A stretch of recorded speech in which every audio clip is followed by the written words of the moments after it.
Assalamu alaikum, students. I hope you are doing well at your home.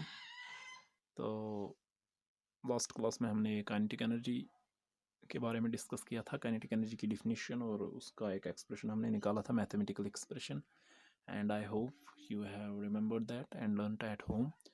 तो हमने देखा था kinetic energy, it is the energy possessed by a body by virtue of its motion, and we had also derived an equation where kinetic energy is equal to 1/2 of mv².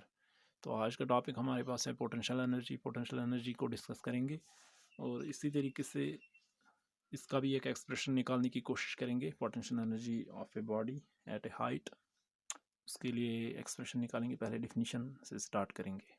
तो नज़र रखो definition of potential energy.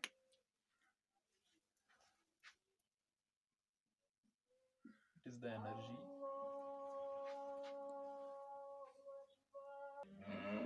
Definition की तरफ ध्यान रखेंगे. It is the energy possessed by a body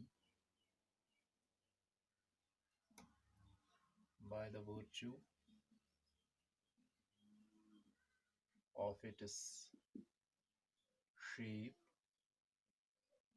position or configuration.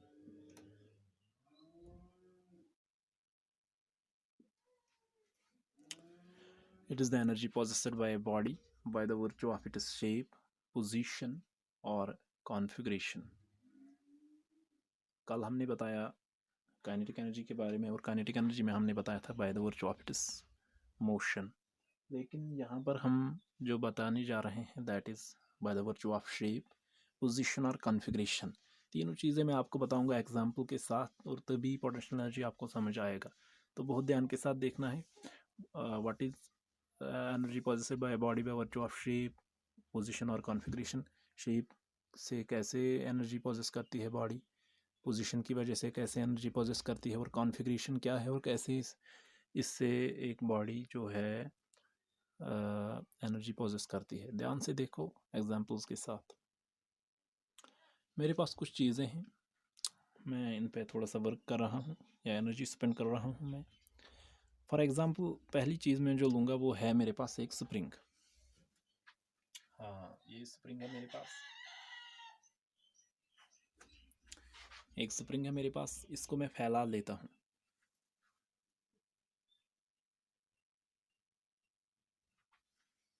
पहले compressor था, मैंने अब इसको फैला दिया. नंबर एक. और एक चीज़ मैं बताऊँगा. एक तीरंदाज है, उसके पास एक तीर कमान है, एक बो, and he wants to hit some aim. The bowman wants to hit some aim. For example, उसकी बो यहाँ पर हम दिखाएंगे. ये उसकी बो है. यहाँ से वो ये जो एरो मारने की कोशिश कर रहा है, और इस पे हमें एक मान लो रबर बैंड लगा हुआ है यहाँ पर. तो दोनों चीज़ों में देखो, स्प्रिंग जब पहले कंप्रेसर था, यहाँ पर स्प्रिंग जब कंप्रेसर था तो कंप्रेसर्ड होने के बाद मैंने इसको फैला लिया, इसकी शेप चेंज हो गई. जो बो होता है, जब इसको ये यहाँ से खींचेगा तो इसकी भी शेप चेंज हो जाएगी. जो तीर अंदाज होगा, जब इसको खींचेगा यहाँ तक लेके आएगा पीछे की तरफ, उसके बाद तीर को छोड़ेगा, यानी कि दोनों चीज़ों में शेप चेंज हो गई. अब क्या होगा, जब मैंने स्प्रिंग को फैला लिया, ये स्प्रिंग उसके बाद ऑटोमेटिकली वापस आ जाएगा अपनी ओरिजिनल शेप में. तो शेप की वजह से, शेप चेंज करने की वजह से इसमें कुछ एनर्जी स्टोर हुई. Number one. यहाँ पर दूसरे एग्जांपल में देखो, इस एरो में कैसे एनर्जी आती है. ये एनर्जी एरो जब यहाँ से निकलेगा, इसमें एनर्जी कैसे आएगा, जब हमने कुछ काम किया in changing the shape of rubber band attach to this bow. ये बो जो है, इस पे हमने जब कुछ काम किया इसकी शेप चेंज करने में, तो इसमें कुछ एनर्जी आ गई. दोनों केसेस में चेंज इन शेप या बाय वर्चू ऑफ शेप, इन दोनों केसेस में एनर्जी आ गई. तो इस एनर्जी को हम बोलेंगे पोटेंशियल एनर्जी। यानी कि by changing the shape is spring, by changing the shape of a spring, potential energy is stored in it. By changing the shape of the rubber band of a bow, potential energy is stored in it, by which the arrow gets fired. अब यहाँ पर गौर से देखने की ज़रूरत है। Shape आपको थोड़ा सा समझ आया होगा। By changing shape how does energy get stored in different things. और उसके बाद अब पोजीशन पे आएंगे। पोजीशन की एग्जांपल मैं दूंगा पानी से। फॉर एग्जांपल हम क्या काम करते हैं, जो हमारे घरों में लगे होते हैं नल, तो उससे हम एक मोटर अटैच करते हैं। तो मोटर की वजह से हम पानी ले जाते हैं ऊपर टंकी में। फॉर एग्जांपल यहाँ पर मैं दिखाऊंगा।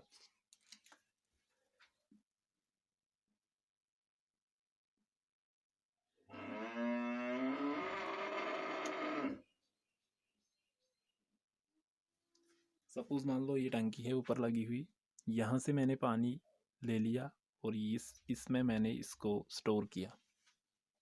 यहाँ से चाहे नाल से या नदी से मैंने पानी लिया और इसको इस टैंक में मैंने स्टोर किया। अब क्या किया मैंने पानी की पोजीशन चेंज की।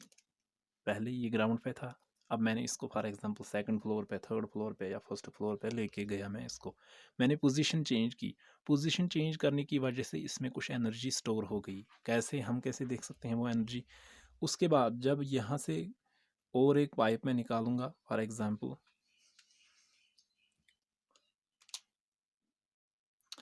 हाँ, अब हम देखेंगे नेक्स्ट केस जो होगा, जब मैं यहाँ से पानी अब बाहर निकाल रहा हूँ।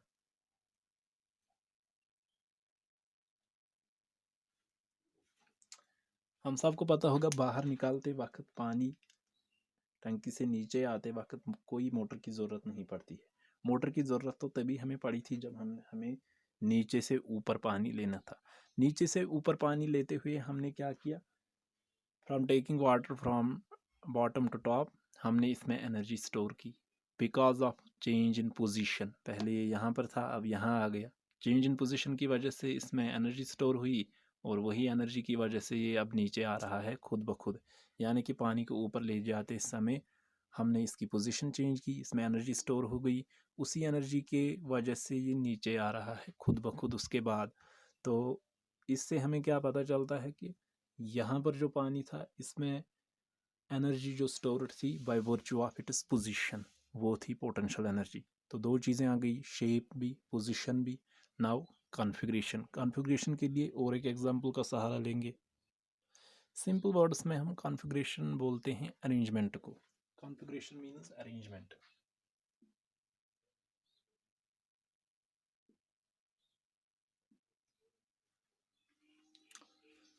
अरेंजमेंट हमने स्टेट्स ऑफ मैटर में हमने पढ़ा था कि जो गैसेस होते हैं उनके मॉलिक्यूल्स या एटम्स का जो अरेंजमेंट होता है, they are loosely packed, very very loosely packed. तो मैं यहाँ पर एक कंडीशन सपोज करूँगा। हमने लिक्विफैक्शन में भी पढ़ा था, लिक्विफैक्शन ऑफ गैसेस। उसमें हमने पढ़ा था कि एलपीजी को कैसे लिक्विफाई किया जाता है एक सिलेंडर में। फॉर एग्जांपल यहाँ पर एक गैस सिलेंडर है,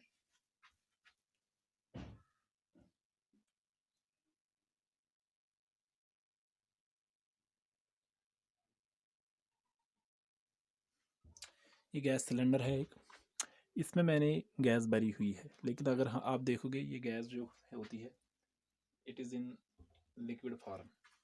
ये गैस जो होती है एलपीजी, जब इसको हाई प्रेशर में यहाँ पर रखा जाता है ये लिक्विफाई हो जाता है।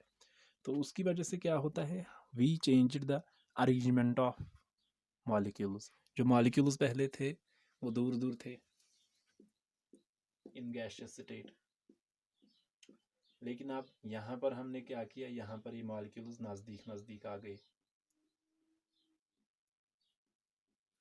तो नतीजा क्या हुआ, we just change the configuration of these molecules. तो कॉन्फ़िगरेशन चेंज करने से अब कैसे है, इसमें एनर्जी आ गई। अब जैसे ही हमें यहाँ से गैस निकालना होगा, हमें बस एक पाइप चाहिए होती है। तो पाइप खुद ब खुद इन गैस मॉलिक्यूल्स को यहाँ से बाहर निकाल के लेके आएगी।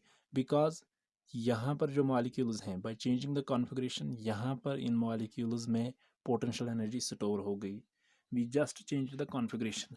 जब इस गैस सिलेंडर में गैस भरी जाती है तो उस वक्त वी नीड एनर्जी, और जब इससे गैस वापस निकालना होगा we do not need energy, हमें एनर्जी की ज़रूरत नहीं पड़ती है। हमें बस एक पाइप इसके साथ लगी होती है, अब हमें रेगुलेटर इसके लिए लगा होता है ताकि खुद ब खुद गैस बाहर ना आए, तो रेगुलेटर ऑन करना ही होता है बस, बाकी जो गैस निकलनी होती है वो खुद यहाँ से बाहर निकल के आ जाती है।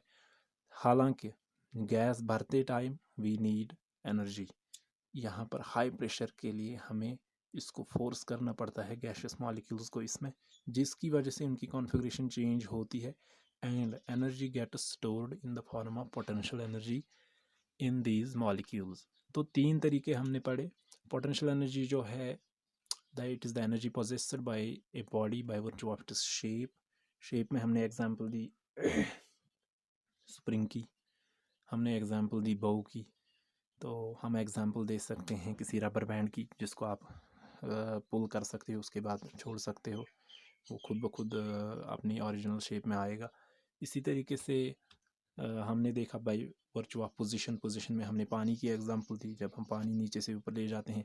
हम सिंपली किसी ऑब्जेक्ट की एग्जांपल दे सकते हैं जिसको हम नीचे से ऊपर तक ले जा सकते हैं किसी सर्टन हाइट में, तो उधर हाइट से छोड़ के वो खुद ब खुद नीचे आ जाएगा। हमें बस जो वर्क करना पड़ता है वो नीचे से ऊपर उठाने के लिए करनी पड़ती है, उसके बाद उसको छोड़ दो, उसमें एनर्जी स्टोर्ड होगी ऑलरेडी पोटेंशियल एनर्जी की वजह से ही वो खुद ब खुद नीचे आ जाएगा। इसी तरीके से कॉन्फ़िगरेशन में हमने बताया कि अरेंजमेंट चेंज करने से, जैसे हमने इन मॉलिक्यूल्स का अरेंजमेंट चेंज किया, इसको लिक्विफाई किया, उसके बाद ये अरेंजमेंट चेंज करने से इसमें पोटेंशियल एनर्जी आ जाती है। पोटेंशियल एनर्जी की वजह से ही ये वापस निकल जाता है इसमें से, लिक्विफाई करके जो गैस होती है वो वापस आ जाती है बाहर निकल के। तो मुझे लगता है पोटेंशियल एनर्जी की डिफिनीशन ही काफ़ी है आज, तो इसकी जो मैथमेटिकल रिलेशन है वो नेक्स्ट क्लास में करेंगे। तब तक आप इसको डिफिनीशन को याद करो। डिफिनीशन तो ईजी है इसकी याद करनी, लेकिन ये समझना कि what is by virtue of shape, position and configuration, इन तीनों चीज़ों को एग्जांपल्स के साथ याद रखो। By virtue of shape, by virtue of position and configuration you have now studied potential energy. तो नेक्स्ट क्लास में मिलते हैं। शुक्रिया।